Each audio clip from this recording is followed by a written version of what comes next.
Salam edukasi, salam sehat selalu. Hari ini kita belajar kembali dengan pokok bahasan suprastruktur dan infrastruktur politik.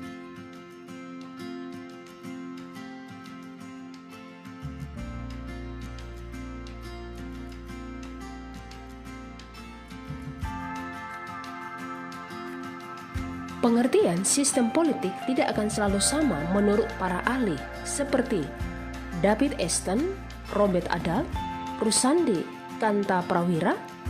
Dengan demikian, dapat kita simpulkan bahwa sistem politik secara umum sebagai keseluruhan kegiatan politik di dalam negara atau masyarakat, yang mana kegiatan tersebut berupa proses alokasi nilai-nilai dasar kepada masyarakat dan menunjukkan pola hubungan yang fungsional di antara kegiatan-kegiatan politik tersebut.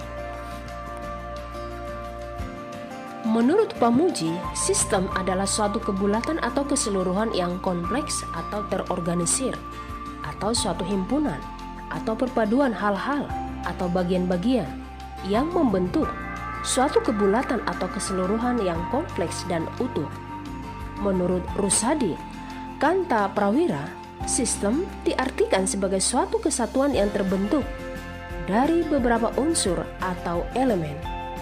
Dengan demikian dapat kita simpulkan bahwa sistem adalah suatu kesatuan dari unsur-unsur pembentuknya, baik yang berupa input ataupun output yang terdapat dalam lingkungan, dan di antara unsur-unsur tersebut terjalin suatu hubungan yang fungsional.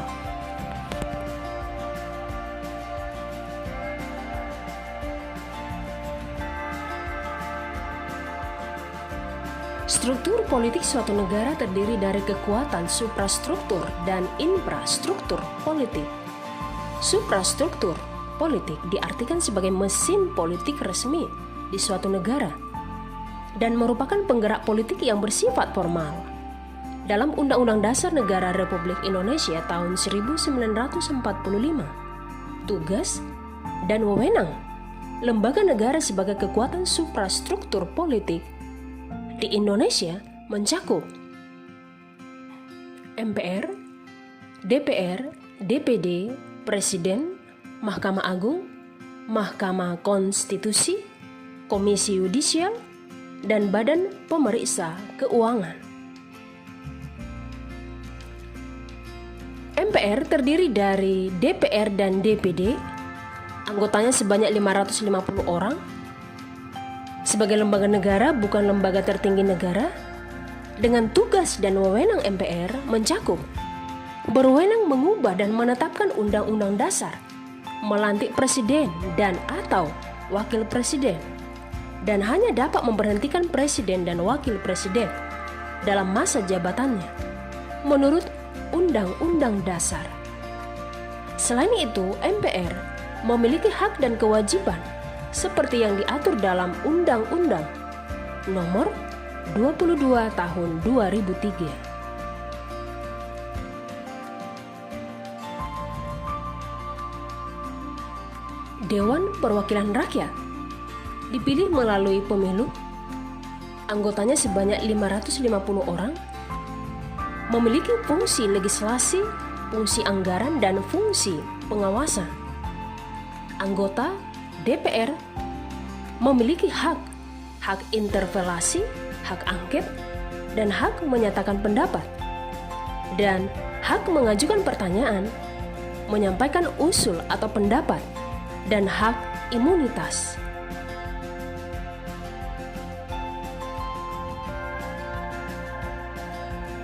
Dewan Perwakilan Daerah merupakan bagian keanggotaan MPR yang dipilih melalui pemilu dari setiap provinsi, merupakan wakil-wakil provinsi yang berdomisili di daerah pemilihannya dan selama bersidang bertempat tinggal di ibu kota negara. Dewan Perwakilan Daerah berhak mengajukan rancangan undang-undang yang berkaitan dengan otonomi daerah dan yang berkaitan dengan daerah. Presiden Presiden dan wakil presiden dipilih langsung oleh rakyat dalam satu pasangan calon. Yang menjadi syarat sebagai presiden diatur lebih lanjut dalam undang-undang. Dan kekuasaan presiden menurut Undang-Undang Dasar Negara Republik Indonesia tahun 1945 hasil amandemen adalah sebagai berikut.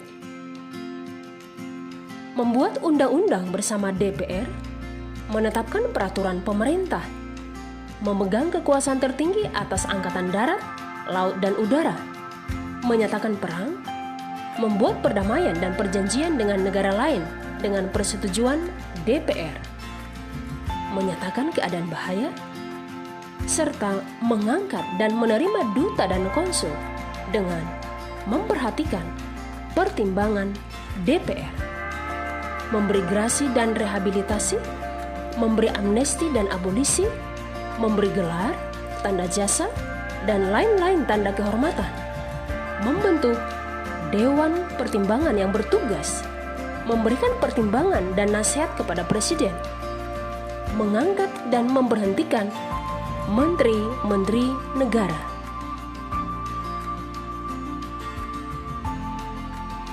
Mahkamah Agung merupakan lembaga negara yang memegang kekuasaan kehakiman di samping sebuah mahkamah konstitusi di Indonesia, membawahi peradilan di Indonesia, dan merupakan kekuasaan merdeka untuk menyelenggarakan peradilan guna menegakkan hukum dan keadilan.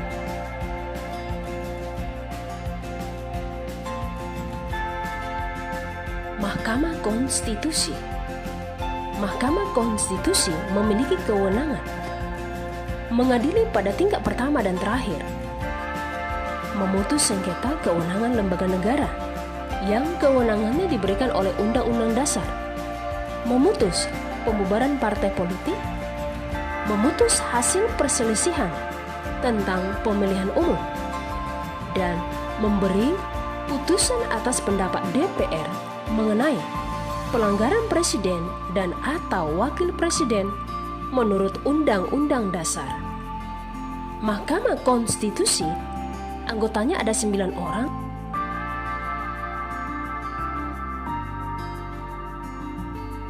Komisi Yudisial adalah lembaga mandiri yang dibentuk Presiden dan persetujuan DPR.